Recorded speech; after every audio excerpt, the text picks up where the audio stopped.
This is Abu Dhabi Global Markets. It's a separate legal entity to Abu Dhabi. It's made under English common law.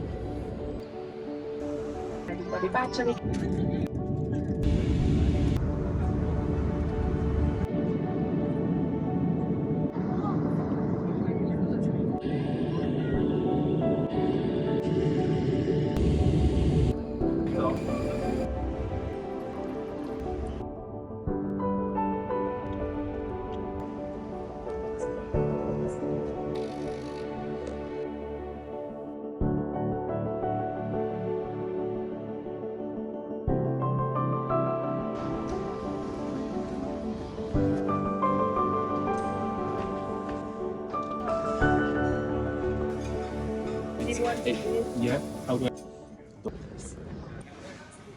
So tasty.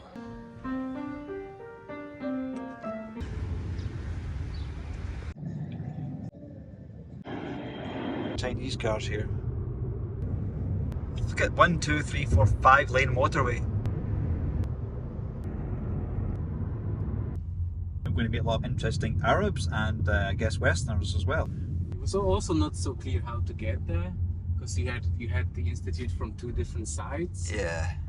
Is this the building here? He will tell us.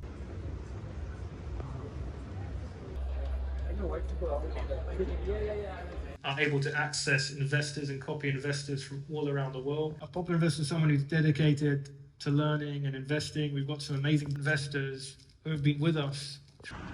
That's where our event is tonight, near the beach Rotana. You should always carry a compass with you when you go to strange city. Thank you.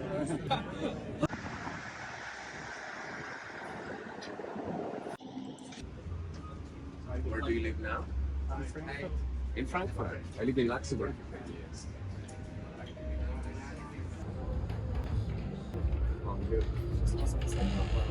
An early decline in the United States empire and the dollar, and the decline and rise of the Chinese empire and its currencies.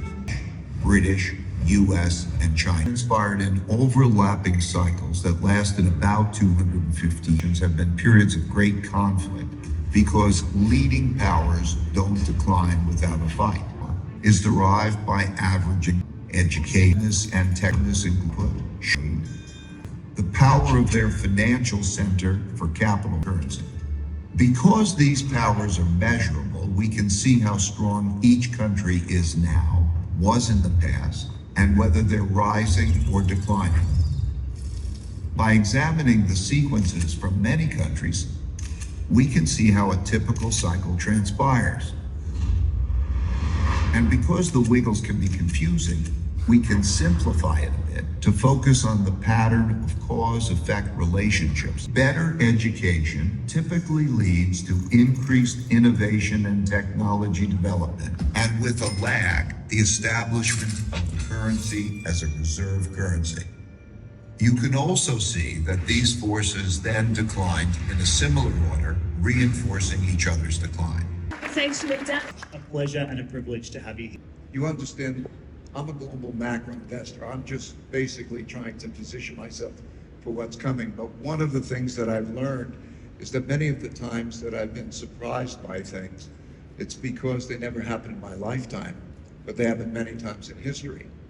So there were three big those were an enormous amount of debt creation and also the printing of money. And so there's this debt, money, economic piece. That's a big force. The second is the amount of internal conflict that we're seeing. In other words, populism of the left and the right. A populist is an individual who will fight and win at all costs, threatens the system. And so the degrees of populism that we're seeing are extraordinary, haven't happened in my lifetime. I knew that they happened in the 19th.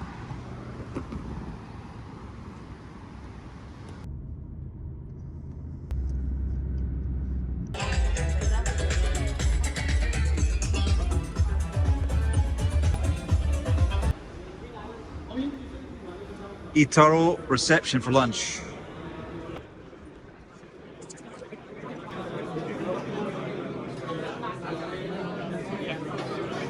It's the giant, the giant. Me to really write her a birthday wish and not ask ChatGPT to do it. But I think the opportunities are mind-blowing because I think that combination is going to happen faster than governments beyond their ability to regulate it.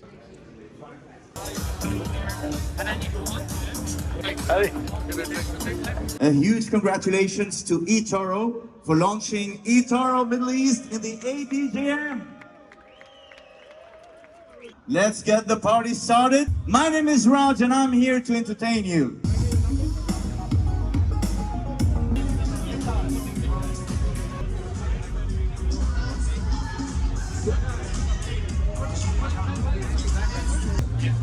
That's where here. And that's where it stops.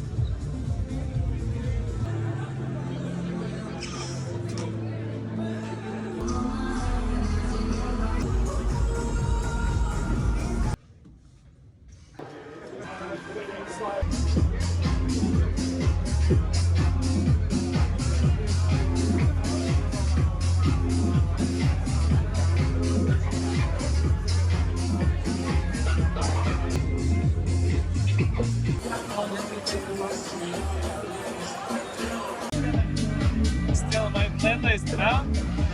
With their work in co-producing this event.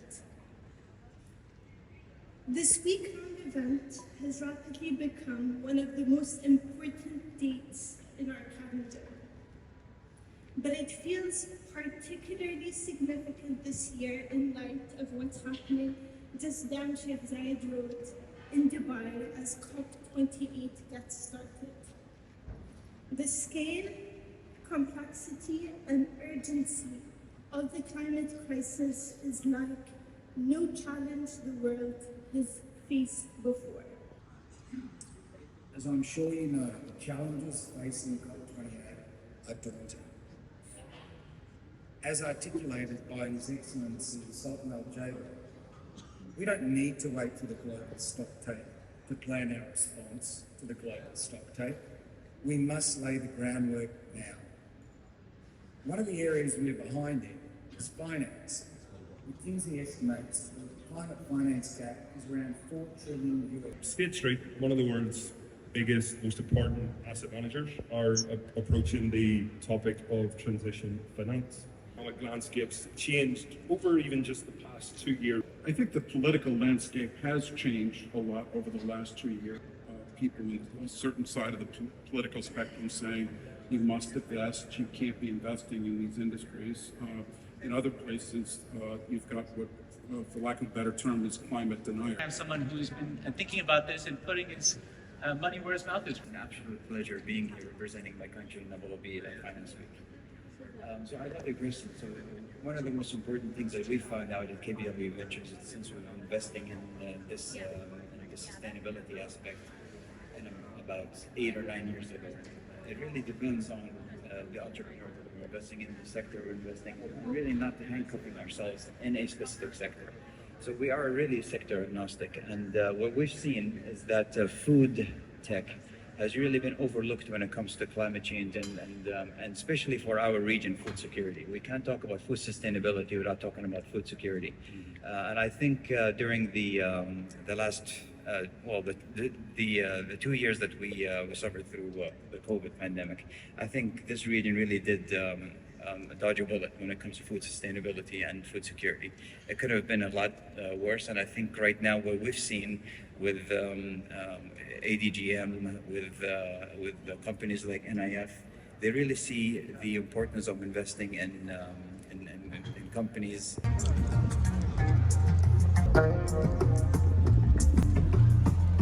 With the next song.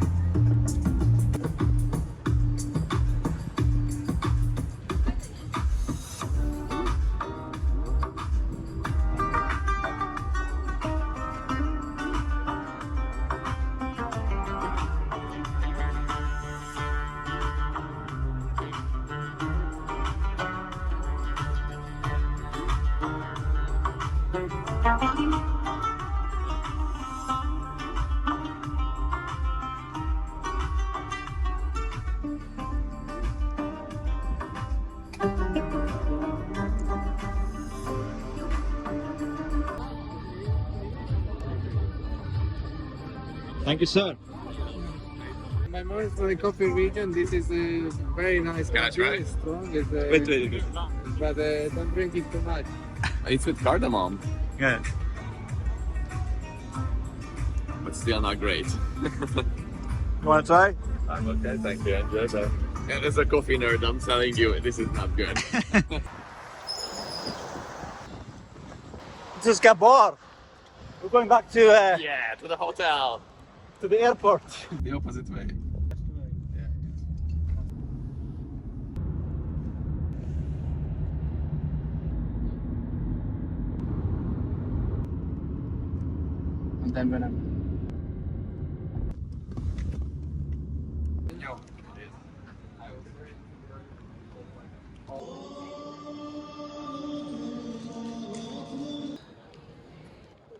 Divide that by 4, it's about £4 something, or £5. This is Gabor's upgrade